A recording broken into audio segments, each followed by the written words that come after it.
Oh, hello everyone, Ito here and welcome back to another week of this Minecraft series. And this week was a short one because I didn't have that much time. It's a long weekend and I was going to do stuff, but I did my best during the streams to make a big update on the progress system, to make an automatic resolution kind of a module for when we are going to resolve quests and challenges. And after the streams I actually did a little bit more to polish it, so let me show you this whole module right now. And as you can see, there is a lot of redstone here on my back. So let's jump away and see this, because this is kind of all that we achieved in between the last week and this one. But we are going to start with this guy, the role type 3-way selector. So we need to have a way to tell the system if we are going to be into the quest mode, like this one, into the challenge mode, or we are going to be into a free roll. So depending on what's going to happen, we need to find a way to choose that. So we are going to have this toggleable system. We are using the power toggle latch, so whenever we change the state of this guy, essentially we are going to send a pulse via this observer, which is going to activate these two pistons because of this power line at the same time. But this is kind of a little bit of a quirk in Minecraft in itself, but the pistons don't activate at the same time.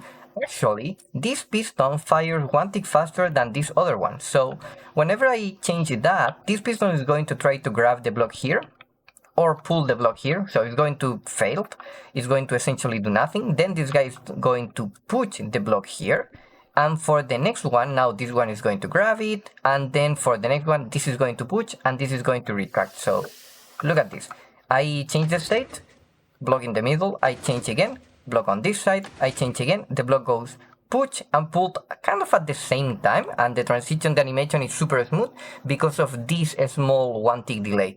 So with this happening, we got a 3-way selector, and now we needed to go for the next part, which is the brain, where we are going to use that, which is all of this array. So over here we are reading when that happened, starting from a button that we are going to press here. So we are going to send the signal over there, and this is multi-delay just for pretty much getting a little bit of better control of the whole system. We are going to engage the resolution mode, and this resolution mode is the one that we cover over here on the last week, which is this system, where we are going to read, instead of the normal value from our roll, we are going to roll the difficulty, or I mean the progress that we have, the amount of lamps. In this case we got prior 10, and then we are going to invert essentially the result here, because we are going to extend the piston. So, and these are inverted, and essentially what we are going to do is, instead of rolling higher usually than the difficulty, so for example in this case we got a 6 versus an 11, so that's telling you on the top part here that it's a failure. But if we got the system toggled into the progress, we are going to compare this 6 against the 10 lamps that we have right now. That's going to be a success, because we need to roll lower than that. So that's kind of the whole idea. We prime the resolution system, that's why we need this toggle, and then we are going to reset it later on. We are going to send two different signals, one which is going to press the button, that means we are going to make the roll, mark the time, essentially roll everything and making the randomized part. Then we got a system here that is just going to read if we are or not into the challenge mode, because the resolution for the quest is going to be a little bit different, so the more complex one is the challenge, and we did that on the week. And then if that is true, we are going to activate a piston that we are going to work later, and 10 seconds after that we are going to essentially drain the whole line. And I just marked this. This is going to be the start for the animation part. Right now it's not done, but we are going to do that in the future, probably in the future weeks, because we need to start going into the display part, making the animations and making everything looks even cooler. So the other thing that we have here is when we press the button, 18 and 19 seconds later, we are going to disable kind of these pistons, because we are going to send a new signal, which actually is going to toggle this. And that's just because when we are onto the challenge mode, which is that, we want to push it 1 because we want to move into the quest mode, but also when we are into the quest mode, we want to push it once to make it on the free roll. But if we are on the free roll, we want to engage. So essentially that's a smart system that's going to kind of a prime the whole system to go on the next stage, and that is going to also tell you like, oh, if you resolve a challenge, you add that role into a quest, and if you resolve the quest, well, kind of a nothing happened. So that's the whole system over there. Super simple. It's a lot of a big mess, so yeah, that took me kind of the whole week. But that was not the only thing that we added, because this week we also worked into the automation of the progress made. This is something that got kind of a pending from the last week, so we added now the gaining of the lamps. And it's kind of essentially a really simple one. Based on the difficulty that we are going to have, we got this array. The only difference is this white concrete represent the difficulty 1, so we got 1, 2, 3, 4, and 1 again. And that is because on difficulty 5, the only way to gain lamps, it's actually going to be if you score a critical or if you score a lucky success. So these are actually going to be happening all the time. That's why actually they are kind of a direct regarding of the difficulty. But then, for example, on difficulty 4, which is this line, you are going to gain 1 extra if you score a critical. So that means if you score a critical, you gain 2 lamps, and if you score on difficulty 4 a lucky success, you score only 1 lamp. While on difficulty 3, it's going to happen, you are going to score 2 when you gain a critical, but you are going to gain also 1 when you score an unlucky success, and the same with difficulty 2, but also we are going to mark here out the lucky failure, and the same is going to happen with the difficulty 1. So you can see like kind of everything here in difficulty 1 is giving you a lamp. Except, of course, for the last resolution, which is the unlucky failure, that's never going to give you progress. And the idea for this is whenever you complete challenge inside of a quest, you are going to make progress toward kind of the overall system. So actually, completing challenges is going to be good, but you need to have a degree of success, so you want to light lamps. That's the whole deal. But also for the difficulty 1, I wanted to add an extra reward system, so in difficulty 1 specifically, you are going to gain 1 lamp for the critical, you are going to gain another lamp here for the another critical, so you gain 2, but actually on difficulty 1 I want to give you 3.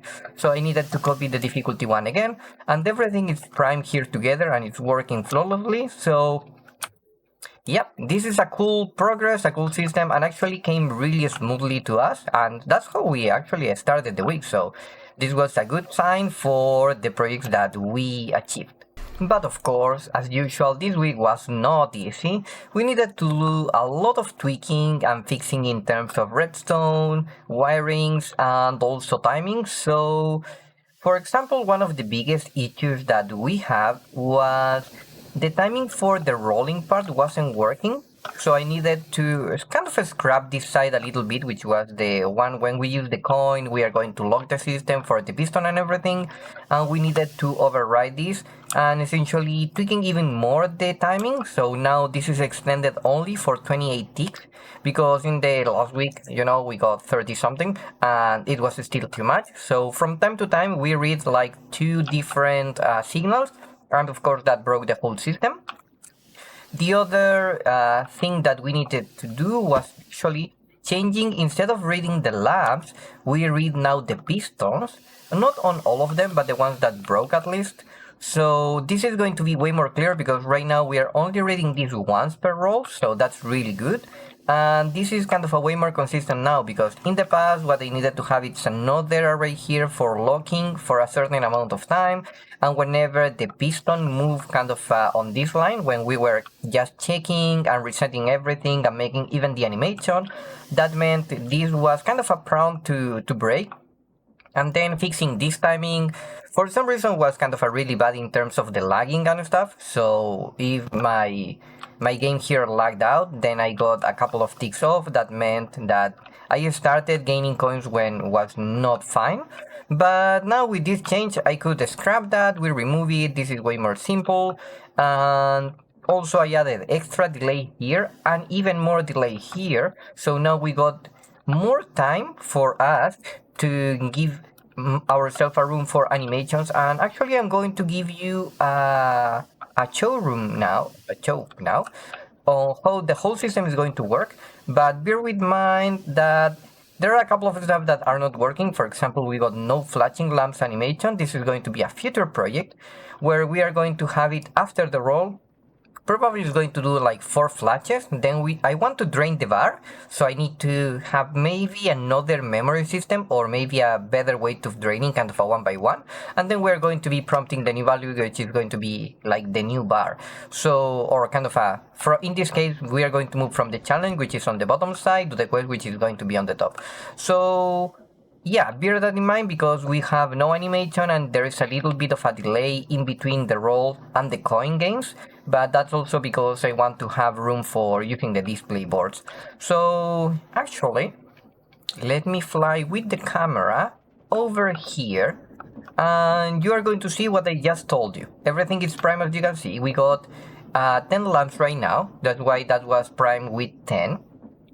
We got engaged +3, which is not going to have any problem because that's not going to be a modifier. We got no coins. That is kind of at the last roll that we got lucky there. You are not going to see the difficulty, but the difficulty is set up to 2 and the time is not going to go down either because that's why we added the modifier. So if now I press the button like so, you can see now animation of the dice rolling. That's good. This is a small flashing that we need to fix. That was a failure, so no coins gained. And now is the part of the animation of the lamps. And eventually at the end of this whole array, we are going to get 1. Because again, I told you, whenever we scored in difficulty 2, green, red, green, yellow, or blue, you are going to get 1 lamp. So actually, we can go and check this now, and you are going to see like the challenge progress, which is our memory cell over here. This is the output, it's 0 because it got totally drained. And also now the progress, which was starting with 0, now we got a new lamp. And also the system reset itself. And you can see like now we are getting 1 on this side. And yeah, I got these guys over there because that's going to be part of the animation. So everything is super automated then. I think the next step is going to be maybe, just maybe, doing an automation part, kind of maybe a different type of animation for the quest one. That's going to be interesting. But yeah, that was kind of the whole week. Actually, I don't need this anymore. That was for testing purposes. And yeah, the last part that I just remember is I added this small thing here where I'm reading the array on my stats. And this was a small thing that we catch just kind of at the end of the stream. So the problem was, like when you are into your player roll, so for example, we roll here with the dice, we roll a 0 over there, and a 4 here, you are adding a +3, because we are adding the modifier, you know? The one that we just talked about. So actually we got a 7, but what if you scored a 9, which is the higher roll that you can have, and maybe you got a modifier of a +3. Your total is going to be 12, but the lamps can only go up to 10 because they are 10% each. And of course, you can never roll 120%. So that was an issue, and I needed to remove that. And the solution was kind of actually really easy. I added a way on, I'm going to read the appropriate value, which is the one that we are using for the modifier there. I'm just going to extend it into another thing, which is just the same value. So this is a 3. And then we are going to lock it while we are on the resolution mode. That was important to have a different type of signal. So yeah, everything was working. We made everything work. We, for example, extended this piston for the whole resolution thingy. It was a super fun week. It was short, but was intense, and I'm actually really pleased. So now I'm going to take this long weekend to just enjoy and do other stuff, because also the Worlds for League of Legends, it's super fun. First day of the Swiss round was crazy, and the second one we are going to have a lot of kind of finals, China finals, Korean finals, kind of also leg finals, and also kind of an NA show match. So it's going to be super fun. Hopefully it's going to be worth it, and also we got Formula 1, so this weekend is going to be super fun. But if you're interested into seeing more of this project coming to life and actually coming together, because we are on the last parts now, and maybe kind of at the more challenging one and the fun one, which is the animation part. But yeah, if you are interested into coming to have fun with this mess and enjoying talking about the new updates on Minecraft, because the autocrafter is super fun, feel free to drop by on my Twitch, and we shall see you there. So bye bye.